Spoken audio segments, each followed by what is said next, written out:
Ola a todos, estamos na montaña de Lugo, xa moi cerquiña de Asturias, concretamente en Fonsagrada. Viñemos ata aquí para coñecer a toda unha figura da música tradicional galega, chamase Emilio do Pando. Desde logo non somos os primeiros en vir. Ata aquí viñeron Rodrigo Romaní, Bieito Romero, grandes músicos, para aprender deste home que é un virtuoso da gaita e da trompa galega. Que non sabes o que é a trompa galega? Pois quédate, porque esta noite é noite de trompa.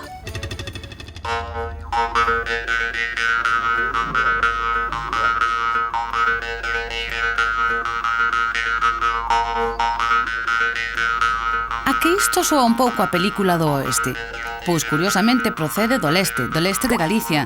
É un son moi tradicional da alta montaña luguesa. E velaquí estamos no concello da Fonsagrada, un lugar moito máis tranquilo que o lonxano oeste, onde os forasteiros somos nós e máis vós. Imos descubrir o máis curioso e sorprendente desta terra. Por exemplo, que instrumento é ese que escoitamos? Pois iso é a trompa galega, ou que é o mesmo birimbao, ou a guimbarda, será por nomes.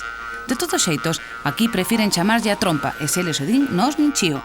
Por algo a Fonsagrada é dos poucos lugares da península onde se conservou e onde aínda se fabrica este instrumento que, pros que non o saiban, se toca en todo o mundo. De feito, foron os europeos os que o levaron a América. Así que a persoa que toca podería ser un cowboy, pero non, é fonsagradino e chámase Emilio do Pando. E que vos prometimos esta noite que va a ser unha noite de trompa. Era literal, eh? Isto é unha trompa. E curiosamente eu non vi moitas trompas, eh? E sin embargo aquí na Fonsagrada é un instrumento moi habitual. Sí, había constructores de trompas se facían aquí. Desde cando tocas ti a trompa, Emilio? Bueno, pois... lo hai 7 anos o toco. Da edade de 7 anos tocaba a trompa. Con 7 anos? Sí. Escora a melodía non iba moi perfecta, pero... Sí. Digo moitas veces, aprendí antes a tocar ese instrumento que a ler correctamente. Aquel que lle vin tocala díxome que, mira, sabes xiprar, ou sei que silbar. Bueno, pois, o modelo de xiprar é parecido a isto, hai que facer máis e menos para facer agudos e graves.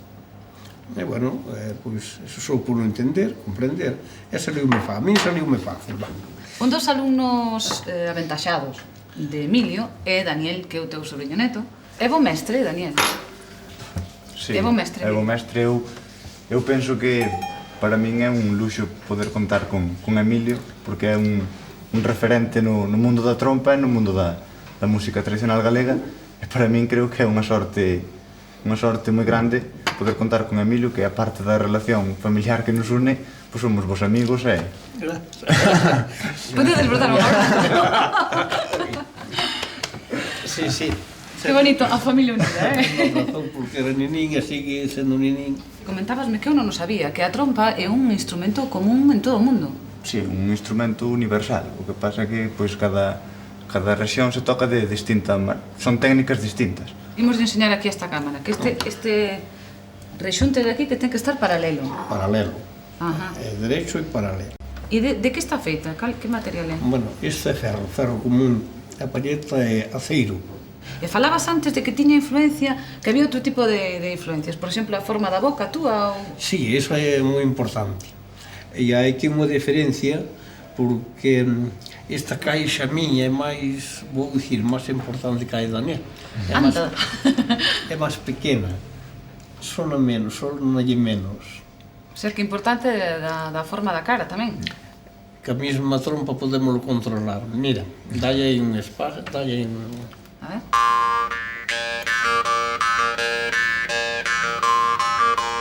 Basta. Agora, aquí eu creo que sona máis. Hai un repertorio concreto para a trompa ou un instrumento de acompañamento? A trompa ten que ser cousas algo movidas. Non valería un tango, nin un vals, nin aí. Non, porque ten que ser cousas algo movidas, porque isto para de vibrar, para de sonar. Por favor, maestros da trompa.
Hai xa anos que grandes músicos como Rodrigo Romaní ou os compoñentes de Luar na Lubre descubriron o talento e a sabedoría de Emilio.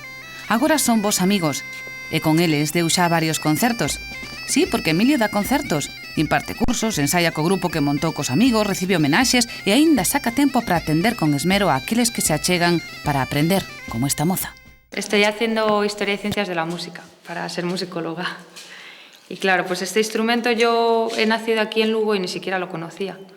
Y bueno, pues mirando un poco por internet y allí pues me di cuenta de que me quedaba cerca la zona y que es muy conocida allí por esto.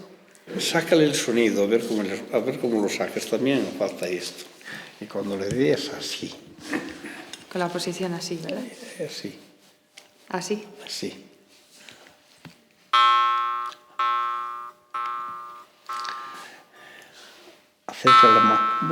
Acércala más a los dientes. Cierra más. Ya.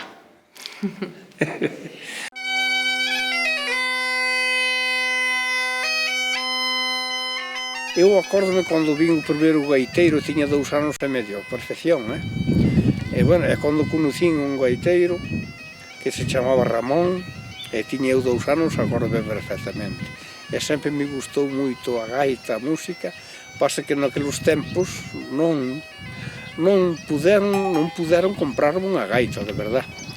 Éramos moitos, porque eu son o último de 10, pero si compraronme unha trompa, e con ela pues, aprendín moi rápido a tocar a trompa e xa me divertín algo de música.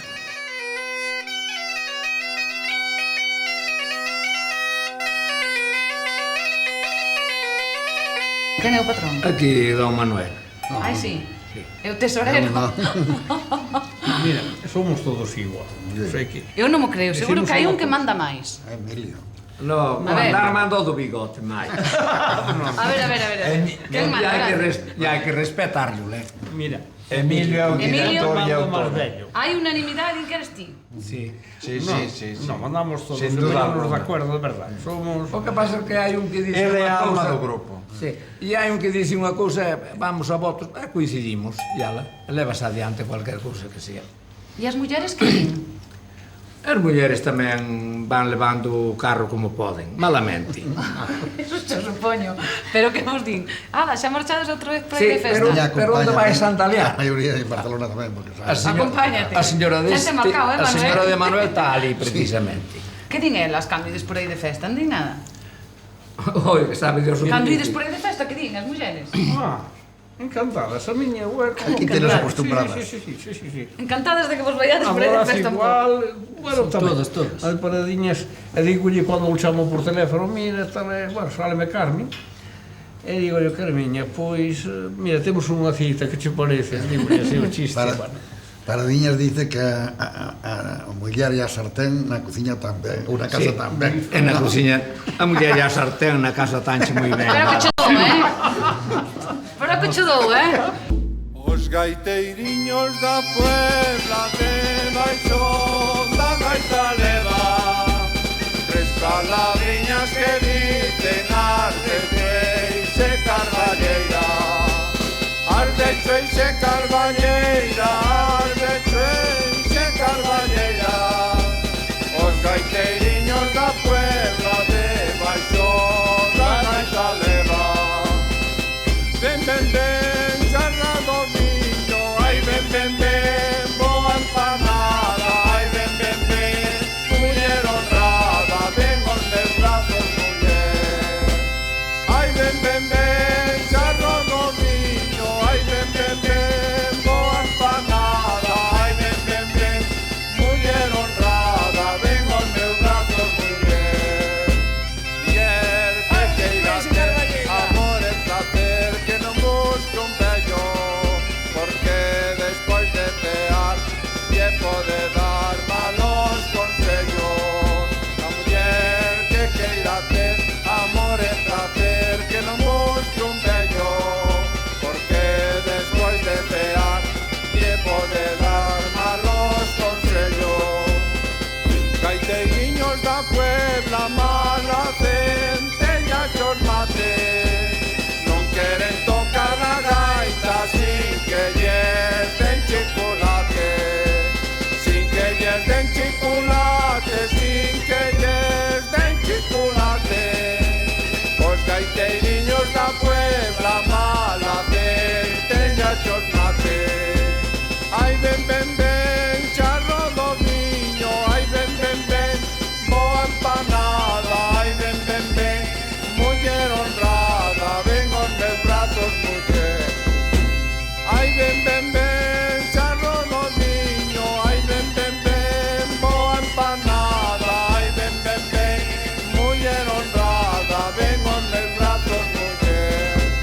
A música é moi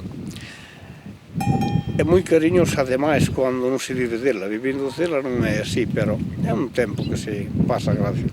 En Correos tivemos un grupo, chamábase Grupo Fol de Comunicaciones. E fomos a moitos sitios, pero éramos todos carteiros. E eu fui un carteiro, aos 46 anos entrei en Correos, un carteiro.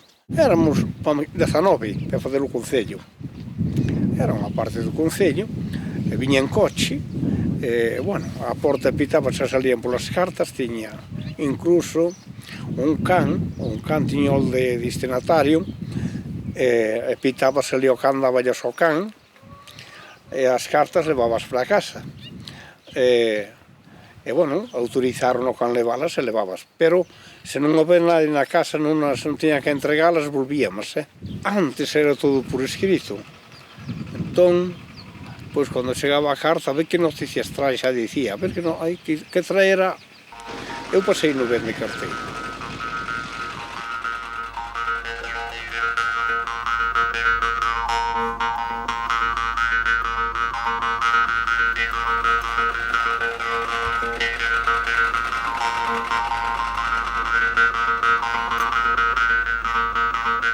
Cambiou moito a vida aquí, non? Na Fonsagrada. Cada vez sodes menos xente, me parece. Sí, cambiou moito. O sei que a vila medrou moito, en 40 anos medrou muchísimo e os habitantes baixaron moito. Na posguerra quería haber 18.000 habitantes e hoy pois non temos 5.000. Pero a vila é mitad máis de mitad máis. Entón, para que se fixeron tantas casas? Ben, porque están menos ocupadas. Cando había familias grandes, claro. Pois... E hoy, pois, as casas mismas, pois, están menos habitadas, pero sí. Ti tes un neto? Teño. Héctor. Ai, mira como se ríe. E le mirouse a cara ao decir Héctor. Sí, porque sí, teño un solo. Pero, bueno, é unha riqueza velo para min, porque... E penso moitas veces, como vivirá no seu tempo cando se dá? Iso sí, porque... A ver, como penso moitas veces neso. Preocúpache? Como será a vida dele cando tiña os meus anos. Mire, cando dicen que ven, pois se non me dá pasado aquela semana, ou se queda 3 semanas máis ou menos veñen, e non me dá pasado a semana, aquela cando nos acercamos, bueno, pero acabase de seguir abaixo, e digo eu, e agora que fago eu ser neno? A xente maior da zona daqui, da montaña e de sitios, estaba máis sola que antes, non? Mais, moi sola, sí, moito máis. Antes, pois, estabas cos pais, na casa, e despois cos fillos, incluso cos netos, hasta morrer, ou sei que tiñas compañía sempre. Cando eu nacín, meu padre tiña 54 anos. Eu son fillo de vellos, son o último, fui o último da familia. O último de 10. O último de 10. Sí. E ben, eu tocaba a flauta, facía bailes ca flauta, na lareira, tiña unha lareira, facía bailes ca flauta, así é que era bonito. Como era aquilo? Como eran aqueles bailes na lareira? Moi divertido. Eran entre os veciños da aldea? Sí. Os veciños, porque daquela nun pobo que había 9 casas, igual había, pois, que sei eu, cuadra 13 ou 14 chicas, e outros tantos chicos, e podías un baile. Como se ligaba máis? No suelto ou no agarrado? Bueno, ti que crees? Tratábamos de bailalo ben, primeiramente, despois ligar, despois cando non estábamos bailando, porque é un traballiño. Que é un traballiño ligar? Claro, no, bailar. Ah, bailar. E atención.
Xubileime aos 70 anos. Aos 65 pidín unha proba, concederonma e tirei hasta os 70 anos. Tamén era porque me agradaba, verdad, senón xa me xubilaba antes. A xubilación lévase moi ben, pero queda moito tempo libre. Estes días tan grandes agora, no inverno son o mismo, pero a noite parece que se fai máis pequeno, sí. Pero as horas son as mesmas, pero agora, pois, rinde moito día, chega a tarde. Hai un refrán que dice, as tardes de abril saben entrar e non saben salir. Eu teño 2 fillas, viven en Vigo, e a ver se podo parar de morrer, que non ter que ir. Pero si ningún gusta empezar a gozar. Son gradino de verdade. E teño que as miñas amistades, as miñas coñecencias, e ao salir hai que facelo de novo, unhas coñecencias, e aquí, pois, xogo a partida, teño amigos. Gana, os últimos. Todo. Fume, cargueño dos donos para fallar yo de copas.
Bueno, foi xastre, tuvo unha tenda de electrodomésticos, foi carteiro, é músico, dá clase de música. Músico, xa digo, sou un músico barato, músico, pois, po meu relleno porque me gusta, non? Pero, as miñas horas, sí, eso sí. Tivo un montón de mozas. Home, ou non? Ou muller, Pilar, mira, as mozas... Tiveches ou non? Mira, caseime de 23 anos, pouco un montón puden ter. Bueno, pero ti gustabas das mozas que usei eu. Bueno, ligábamelas a mí. Anda. Sí. E ti deixabaste? Sí, porque somos moi nobles, os homens somos así máis nobles, prestabas atención. Os homens son máis nobles que as mulleres? Eu creo que sí. Por qué? Sí. Por qué? Sí, porque eu creo que máis suaves é máis verdade, máis... Ai, o que me está dicindo este home? Que me está dicindo? Señoras, que está dicindo que son eles mellores que a nós? Sí. E bueno, pois ligábamelas a mí. Fixadevos se é galán este home, que ata fixo unha película. Unha película, ollo, que foi presentada aos Oscars por Chile. Sí, sí, sí. A ver, contanos eso, como se chama a película? A película... Tierra de Fuego. Tierra de Fuego. Sí, bueno, porque foi unha pouquiña cousa, o sei que fixen de abuelo, non fixen de avó. Regalei a gaita que me regalara meu. Bueno, con esta gaita aprendín eu. Deu-me o teu bisavó. Mira, aquí adentro leva o son e o aire da túa terra.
Que a min teñeme impresionada, porque que peíños, de que edad tiña un neno que metía isto nos pés? Pois así que andaba xa tiña que ir calzado, pois calzado desto. O sea que pois ano e medio, pois xa podía caminar. Tengo aquí uns furadiños, vedes? Para que eran estes furadiños, Emilio? Iso era para un cordón, para atalos ao pé, que senón caíañe o neno caíañe, claro. E atábaños ao pé. E tiñan clavos tamén. Isto é para non gastar a madeira, porque se non gastas a madeira... Nin eso se podía gastar, claro. Nin a madeira. E acabase antes a zoquiña, porque... Ti recórdalos de leválos durante canto tempo?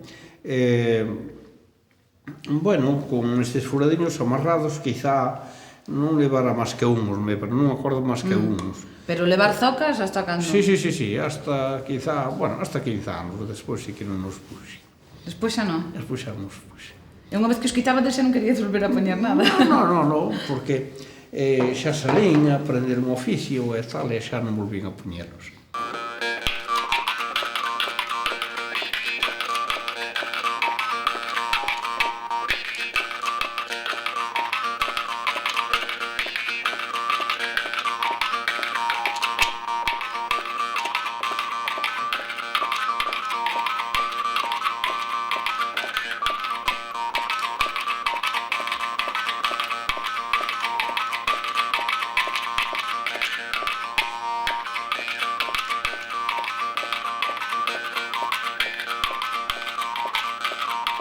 Este é o lugar do Pando. Se algún día vir isto cerrado, abandonado, era mala vida para mí. Sempre fui un Emilio do Pando. Antes, quando era neno, bueno, vou dicir Emilio de que? Emilio do Pando. Iso xa ven de... Pero, bueno, agora váleme do nome artístico e todo moi satisfeito. que me digan así. Porque é certo, a Emílio do Panda non é ninguna cousa inventada, ni... É certo.